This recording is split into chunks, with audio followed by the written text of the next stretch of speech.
আল্লাহ পাক সূরা আল ইমরানের ৪র্থ পারার শুরুতে আমার আল্লাহ পাক বলেন, ওয়ালিল্লাহি আলান নাসি হিজ্জুল বাইতি মান ইসতাতা ইলাইহি সাবিলা। সুবহানাল্লাহ। ওয়ামান কাফারা ফাইন্নাল্লাহা গানিয়্যুন আনিল আলামিন। সুবহানাল্লাহ পড়েন। আল্লাহ পাক পৃথিবীর সমস্ত মুমিন মুসলমান মানুষ নর নারীদেরকে ঘোষণা করে বলেন, আমার আল্লাহ বলেন, বান্দা বান্দিরা, আমি আল্লাহ তোমাদেরকে আমার খানায়ে কাবার যাওয়ার সুযোগ আর্থিক এবং শারীরিক তৌফিক দান করেছি। আমি আল্লাহ তোমাদের উপর আমার খানায়ে কাবা জিয়ারতের কথা ফরজ করে দিলাম। সুবহানাল্লাহ। আরো জোরে বলেন সুবহানাল্লাহ। আল্লাহ বলছেন, বান্দা, আমি তো আমার খানায়ে কাবায় যাওয়ার সবাইকে সুযোগ দেই নাই। তোর নসিব ভালো, তোরে আমি তৌফিক দিয়েছি, আমি তোকে মনোনীত করেছি, আমি তোর কপাল খুলে দিয়েছি, তোকে ধনবান বানিয়েছি, তোর শারীরিক শক্তিও আমি তোরে দান করেছি। আর আমি আবার তোরে ঘোষণা করছি, তুই আমি আল্লাহর খানায়ে কাবা তাওয়াফ করতে আয়। সুবহানাল্লাহ। এরপরে আল্লাহ বলেন, ওয়ামান কাফারা ফাইন্নাল্লাহা গানিয়্যুন আনিল আলামিন।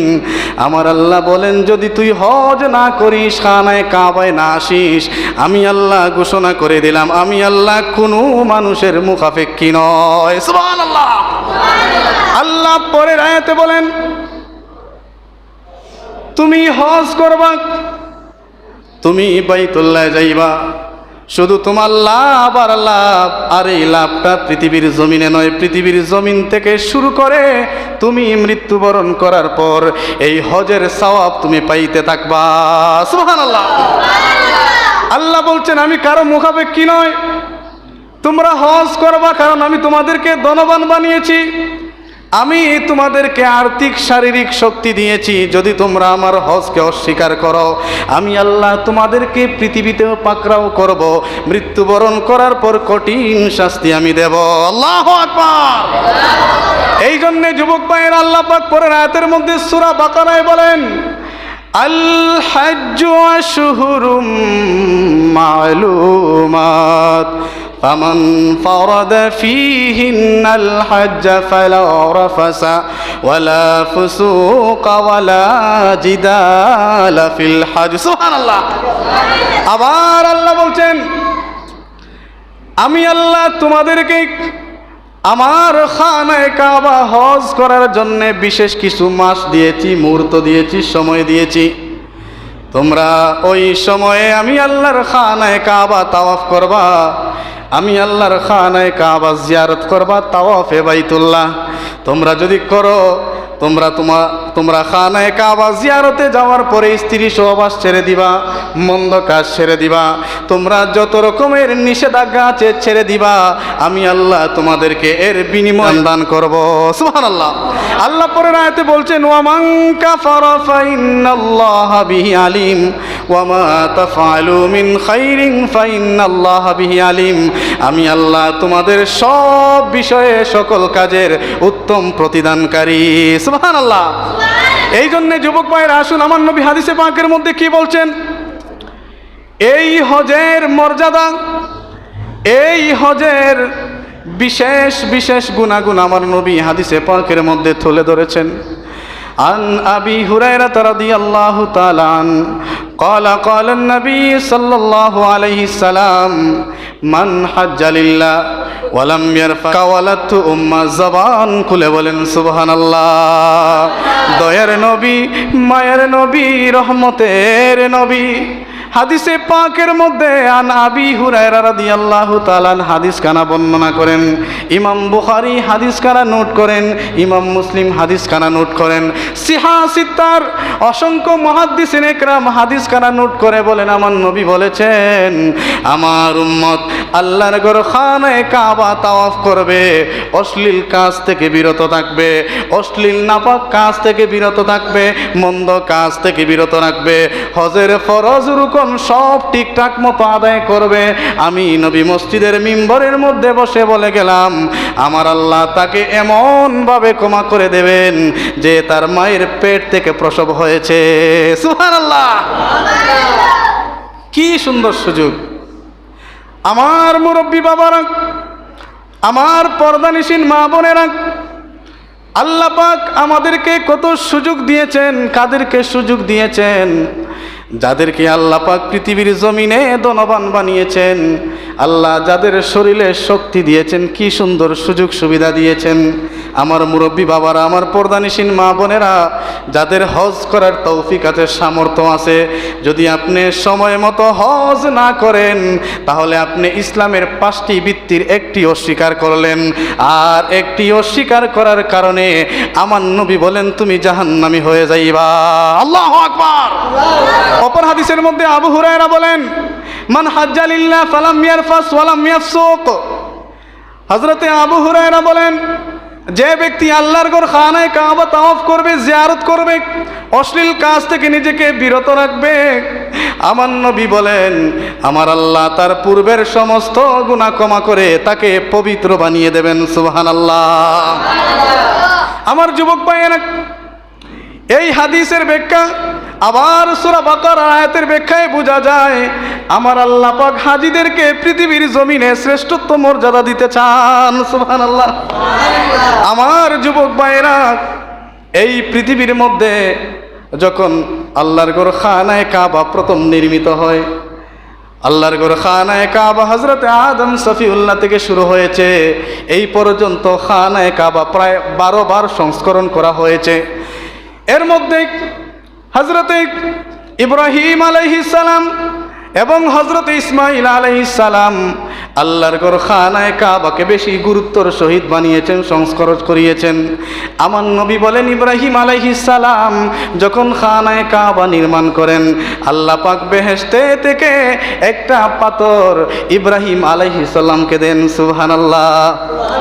আপনারা যারা হাজরে আসওয়াদে চুমা দেন, যেটার বর্ণনা ফজিলত বলছেন যেখানে হাত দিলে চুমা দিলে গুনাহ মাফ। সুবহানাল্লাহ। এই পাথরটা এখন এমন হয়েছে মানুষের গুনাহ নিতে নিতে নিতে নিতে কালো হয়ে গেছে। সুবহানাল্লাহ। আমার নবী বলেন এই হাজরে আসওয়াদ সম্পর্কে আমার নবী বলেন ইন্নাল মাকামা ইয়াকুতাতানি মিন ইয়াকুতিল জান্নাহ।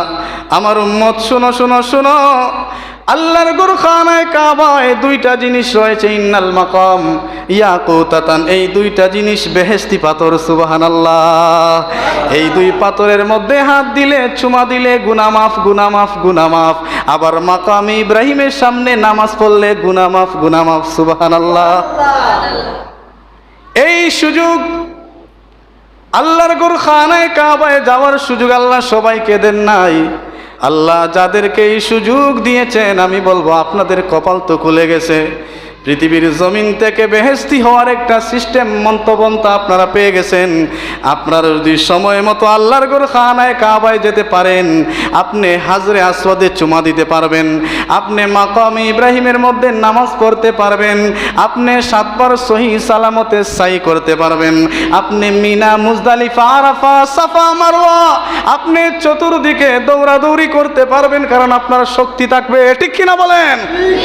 আজকে অনেকের হজ ফরজ কিন্তু হজে যায় না, কারণ বেটায় ঠিকমতো নামাজই পড়ে না।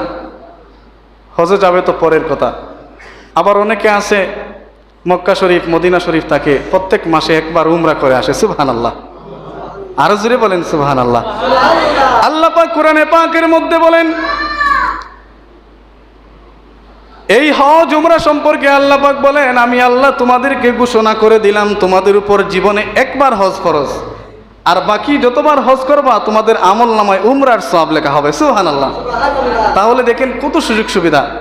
আপনার জীবনে হজ ফরজ একবার, আর জীবনে যত হজ করবেন সবগুলা নফল হজ হবে, উমরা হবে, আর ওইগুলার বিনিময়ে নবী বলেন আপনার দুনিয়া আখিরাতের সব কল্যাণ হাসিল হয়ে যাবে। সুবহানাল্লাহ। শুধু তাই নয়, আমার যুবক ভাইয়েরা, আমার নবীর সাহাবী একদিন আমার নবীর কাছে এসে প্রশ্ন করলেন, আমার নবীকে বললেন, ইয়া রাসূলুল্লাহ, ইয়া হাবিবাল্লাহ, হজে যাওয়ার তো সামর্থ্য আমার নাই, জিহাদে যাওয়ার সামর্থ্য আমার নাই। ও ইয়া রাসূলুল্লাহ, আমি কি করব, কি করলে আমি এগুলো হাসিল করতে পারবো? আমার নবী ওই সাহাবীকে বলেন, সাহাবী, তোমার জিহাদে যাওয়ার সামর্থ্য নাই, জিহাদে যাওয়ার সরঞ্জাম নাই, আমি তোমাকে ঘোষণা করে দিলাম, তুমি যদি সুযোগ পাও তাহলে আল্লাহর ঘর খানায়ে কাবা তাওয়াফ করে হজ করে নিবা, আর এই নিয়তে হজ করবা, হজের সওয়াবও পাইবা, জিহাদের সওয়াবও পেয়ে যাইবা। সুবহানাল্লাহ। দেখছেন কি সুযোগ সুবিধা। এখন আসুন আমার বাবারা, আমরা গরিব দেশের মানুষ, অনেকেই গরিব, আল্লাহর ঘর খানায়ে কাবায় যাওয়ার সুযোগও নাই, তৌফিকও নাই, টাকাও নাই, পয়সাও নাই। এখন আমরা কি করব? আমি কয়েকখানা হাদিস নোট করেছি। এই অসহায় গরিব উম্মতের জন্য কি আমার নবী কিছু করেছেন, এই বিষয়ে একটা হাদিস আমি আপনাদের সামনে পেশ করব। প্রথম নম্বর, আন আবি উমামা রাদিয়াল্লাহু তাআলা আন ক্বালা ক্বালা নবী সাল্লাল্লাহু আলাইহি সাল্লাম। হাদিস খানা বুখারী শরীফ থেকে, মুসলিম শরীফ থেকে, সিহাসিত্তার কয়েকখানা হাদিস থেকে হাদিস খানা বর্ণনা। হযরতে আবু উমামা রাদিয়াল্লাহু তাআলা তিনি এখানে হাদিস বর্ণনা করেন। আমার নবী বলেছেন, আমার নবী মসজিদের মিম্বরের মধ্যে বসে বলেছেন, আমার উম্মত সে প্রত্যেক দিন 5 ওয়াক্ত নামাজ তার ঘর থেকে সহি সালামতে ওযু করে, সহি নিয়ত নিয়ে, ঈমান সহকারে মসজিদের মধ্যে এসে দৈনিক 5 ওয়াক্ত নামাজ সহি সালামতে আদব আখলাকের সহিত আদায় করবে। আমার নবী মসজিদের মিম্বরের মধ্যে বসে বলে গেছেন, আবু উমামা বলেন, আমার আল্লাহ তার আমলনামার মধ্যে হজের সওয়াব লিখে দেবেন। সুবহানাল্লাহ। আপনি তাবরানি খুলেন, সিহাসিত্তার হাদিস খুলেন, আমি রেফারেন্স দিয়ে বলছি। শর্ত, আপনাকে ঈমান হতে হবে, ঈমানদার হতে হবে, তারপরে খুশু খুজুর সাথে নামাজ পড়তে হবে, আদব বলা হতে হবে, মসজিদ থেকে ঘর থেকে সহি সালামতে ওযু করে বের হতে হবে। এই 3-4টা শর্ত অনুসারে আপনি নামাজ পড়বেন, আল্লাহ আপনার আমলনামায় হজের সওয়াব দিবেন। সুবহানাল্লাহ।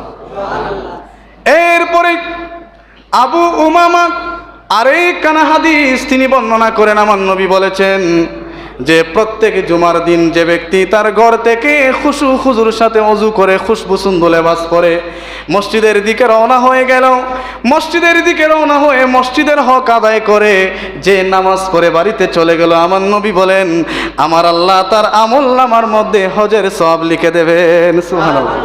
আরো জোরে বলেন সুবহানাল্লাহ।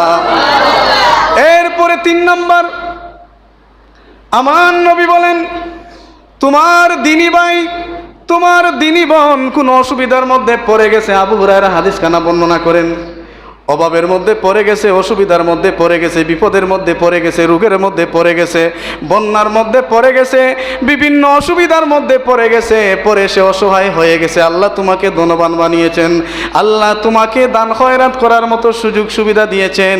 তুমি যদি ওই অসহায় ব্যক্তিদেরকে তোমার শ্রদ্ধার হাত বাড়িয়ে দাও, তোমার সহযোগিতার হাত বাড়িয়ে দাও, আমার নবী বলেন, তোমার আমলনামার মধ্যে হজের সওয়াব লিখে দেওয়া হবে। সুবহানাল্লাহ। এই হাদিস কানা আপনি সিহাসিত্তা খুলেন, হযরত ইমাম হাসান আল বসরি তিনিও নোট করেছেন ওনার কিতাবের মধ্যে। তিনি বলেন, নবী বলেছেন, অসহায় ব্যক্তিকে তুমি যদি সহযোগিতা করো, সে যেই ধর্মের হোক, তোমার সহযোগিতা করাটাই হচ্ছে তোমার কর্তব্য। সুবহানাল্লাহ। আজকে সারা বাংলাদেশে বিভিন্ন জায়গায় বন্যা, অনেক মানুষ ত্রাণ দিচ্ছে, মানুষ সহযোগিতা করতেছে, অনেক ভালো, দেখে ভালো লাগতেছে। আবার অনেক ধনী শক্ত কিপটারা ওদের পকেটের মধ্যে হাত দিয়ে রাখছে, ঠিক কিনা বলেন? এদের প্যাকেট থেকে আর ত্রাণ বের হয় না, হিসাব দিতে হবে। সবগুলা পাথর হয়ে, অঙ্গার হয়ে, সাপ বিচ্ছু হয়ে কামড়াবে মরার পরে, ঠিক কিনা বলেন? এরপরে আমার নবী বলেন, 4 নম্বর, আমার উম্মত মসজিদের মধ্যে ফরজ নামাজ পড়ার পরে মসজিদের মধ্যে থেকে সে আল্লাহকে খুশি করার জন্যে সে শুকরাতান বিভিন্ন রকমের নফল নামাজ আছে, ইশরাক আছে, আউয়াবিন আছে, সলাতুল হাজত আছে, সলাতুল শুকুর আছে, বিভিন্ন রকমের নফল নামাজ আছে। আমার উম্মত মসজিদের মধ্যে বসে দাঁড়িয়ে নফল নামাজগুলা পড়বে, আমি নবী বলে দিলাম তার আমলনামার মধ্যে উমরার সওয়াব লিখে দেওয়া হবে। সুবহানাল্লাহ। 5 নাম্বার, আমার নবী বলেন আমার উম্মত যাদেরকে আল্লাহ ইলমওয়ালা বানিয়েছেন, জ্ঞানওয়ালা বানিয়েছেন, দ্বীনের খেদমত করার তৌফিক দিয়েছেন, মসজিদের মধ্যে গিয়ে মানুষকে দ্বীনের তালিম দিবে, দ্বীনের খেদমত করবে, দ্বীন প্রচার করবে। আমি নবী মসজিদের মিম্বরের মধ্যে বসে বলে গেলাম আমার উম্মতকে আমার আল্লাহ হজের সওয়াব লিখে দেবেন। সুবহানাল্লাহ।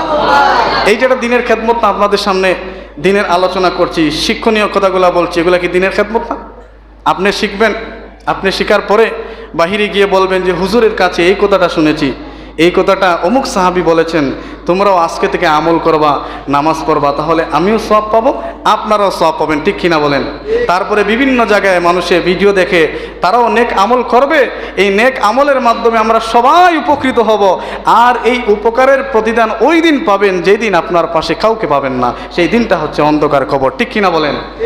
এরপরে 6 নম্বর, আরেকজন সাহাবী আমার নবীর কাছে এসে বললেন ইয়া রাসূলুল্লাহ, ইয়া হাবিবাল্লাহ, ও মায়ার নবী, দয়ার নবী, রহমতের নবী গো, আমার তো যুদ্ধে যাওয়ার সরঞ্জাম নাই, আমার তো টাকাও নাই, পয়সাও নাই, আল্লাহর ঘর খানায় কাবায় যে আমি 7-8 দিন তাওয়াফ করব তাও সামর্থ্য নাই। ইয়া রাসূলুল্লাহ, ইয়া হাবিবাল্লাহ, আমি হজের সওয়াব পাওয়ার মতো কোনো কিছু আছে আমাকে একটু বলে দেন। সুবহানাল্লাহ। আর জোরে বলেন সুবহানাল্লাহ। আমার নবী ওই সাহাবীকে বললেন, সাহাবী শুনো শুনো শুনো, আমি তোমাকে ঘোষণা করে দিলাম, ও সাহাবী, তোমার বাড়িতে তোমার মা বাবা বেঁচে আছেনি? সুবহানাল্লাহ। আমার নবী বলেন, সাহাবী রে, বলো বলো বলো, তোমার মা বাবা বেঁচে আসেনি? সাহাবী চোখের পানি ছেড়ে বলে, ইয়া রাসূলুল্লাহ, ইয়া হাবিবাল্লাহ, আমার বাবা তো নাই, আমার মা বেঁচে আছেন। আমার নবী ডাক দিয়ে কই, সাহাবী শুনো শুনো শুনো, তোমার বাবা মারা গেছে, অসুবিধা নাই, অসুবিধা নাই, তোমার মা তো বেঁচে আছে, তুমি তোমার মায়ের খেদমত করবা, তোমার মায়ের সেবা করবা, আর খেদমত করার ফাঁকে ফাঁকে, সেবা করার ফাঁকে ফাঁকে তুমি তোমার মায়ের দিকে, মুখের দিকে নেক নজরে তাকাইবা, ফয়েজের আশায়, সওয়াবের আশায় তোমার মায়ের চেহারার দিকে তাকাইবা। আমি নবী বলে দিলাম আমার আল্লাহ পাক তোমার আমলনামার মধ্যে হজের সওয়াব লিখে দেবেন। সুবহানাল্লাহ। আরো জোরে বলেন সুবহানাল্লাহ। এরপরে নবী বলেন, ও সাহাবী শুনো শুনো শুনো, তুমি তোমার মায়ের চেহারার দিকে, তোমার বাবা মারা গেছেন, বাবার কবর জিয়ারত করবা, বাবার লাইগা বেশি বেশি দোয়া করবা, মায়ের লাইগা বেশি বেশি দোয়া করবা, জীবিত থাকলে তাদের চেহারার দিকে নেক নজরে তাকাইবা। আমি নবী বলে দিলাম তোমাদেরকে, তোমরা যতবার তোমাদের মা বাবার চেহারার দিকে যত নেক সুরতে তাকাইবা, প্রত্যেকটা নেক সুরতে তাকানোর বিনিময়ে আমার আল্লাহ তোমার আমলনামার মধ্যে হজের সওয়াব লিখে দেবেন। সুবহানাল্লাহ। আরো জোরে বলেন সুবহানাল্লাহ। অনেকে ঘুমাইয়া গেছেন, বলেন সুবহানাল্লাহ। আমার বাবারা, এই মা বাপের চেহারার দিকে তাকালে হজের সওয়াব, চিন্তা করছেন কি সুযোগ আমার নবী দিয়েছেন। এই মা বাবা যাদের আছেন খেয়াল করবেন, মা বাবাও ছেলে মেয়েদেরকে আন্তরিকতার সহিত বড় করবেন, দেখবেন তারাও আপনার দিকে মহব্বতের দিকে তাকাবে, আমল খাসিল ঠিক রেখে চলবেন, দেখবেন ছেলে মেয়ে সম্মান করবে, ঠিক কিনা বলেন? আমি আমার মায়ের দিকে, বাপের দিকে তাকাইলে আমার কলিজা ঠান্ডা হয়, আপনি তো ওইভাবে চলবেন, আপনার ছেলেও আপনার মেয়ে আপনার দিকে তাকাবে এইভাবে, তার দিলটা ঠান্ডা হয়ে যায়, আর সেও যাতে হজের সওয়াব পায়, আর আপনার কলিজাটাতে যাতে ভরে যায়, আমার ছেলে আমার মেয়ে আমার কত সুন্দর দৃষ্টি দিয়ে তাকাচ্ছে। সুবহানাল্লাহ। এরপরে আরেকজন, আমি কিন্তু হজের সওয়াব বলছি এই জন্য, কারণ হজের মাস, আমরা তো হজে যাওয়ার অনেকের সামর্থ্য নাই, হজের সওয়াব যাতে পাই এটা তো বলা দরকার, ঠিক কিনা বলেন? অনেকেই মেসেঞ্জারের মধ্যে প্রশ্ন করেন কোরআন হাদিস থেকে এগুলা বলতে, আপনাদেরকেও বলছি, সব জায়গায় যাবে, তারাও শুনবে। এরপরে আরেকজন সাহাবী আমার নবীর কাছে প্রশ্ন করলেন, ইয়া রাসূলুল্লাহ, এমন কোন সহজ আমল আসেনি যে সহজ আমলের মাধ্যমে আমরা প্রত্যেকটা সময় হজের সওয়াব পেয়ে যাব? সুবহানাল্লাহ। আরো জোরে বলেন সুবহানাল্লাহ। আমার নবী বলেন, সাহাবী শুনো শুনো, সংক্ষেপ, তাবরানী শরীফের হাদিস।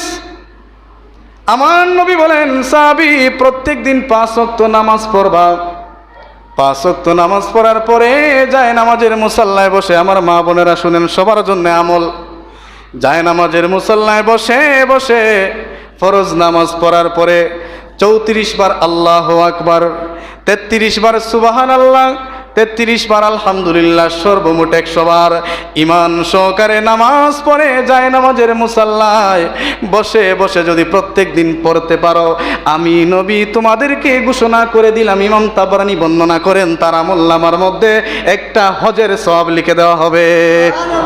আরো জোরে বলেন সুবহানাল্লাহ। এই আমল করার দরকার আছে না নাই?